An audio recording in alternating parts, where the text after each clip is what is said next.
आं रायजो राजाखौ आंजों लोगोसे बेखौनो खावलायनो सानदों दा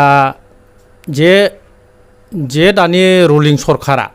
बिसिनि खामानि मावबोनायखौथ' नुबोगासिनो दङ मा सिस्टेम मावबोदों बा गावसोर मा खोथा होदोंमोन गासिबो फल्स गोजा दा बिनिखायनो आङो रायजो राजाफोरखौ आं खावलायनो लुबैदों जेन' बे मोजां सालायो सरकाराव थाबाय थानानै जेबो माबा गैया लाब गैया आरो जोंहा बिसेसकरि बिटिसि खौ बासायनांगौनि सार्थआव रायजो राजाफोरा बयबो लोब लोब फैनानै बिपिएफ सरकारखौनो देरहा होनानै सरकार मोजां सरकार बानायफिननांगौ। आंनि नामाथ' ओरैनो गामियाव लाबदा मुसाहारि ओमफ्राय लिरनाया रनेन मुसाहारि होनना बुङो आरोखि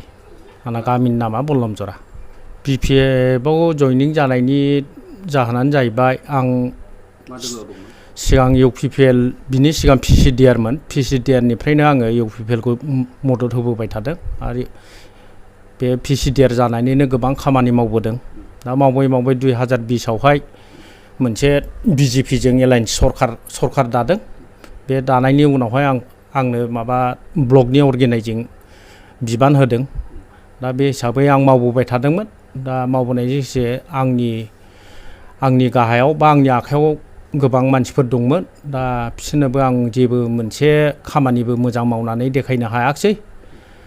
अनसुंथाइ मोनाखै गैया जेबो चान्स मोनाखै दा बेखौ गाज्रि मोननानै आङो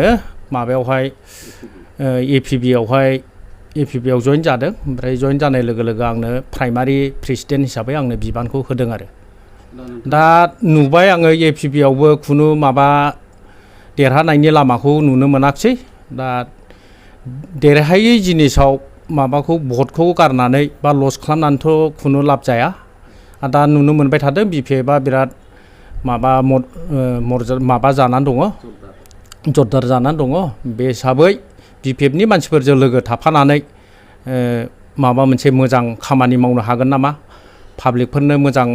मोनसे मावनानै देखायनो हागोन नामा होननानै आं बिपिएफनि मानसिफोरजों लोगो जानानै बिपिएफआव जइन लानाय जाबाय आरो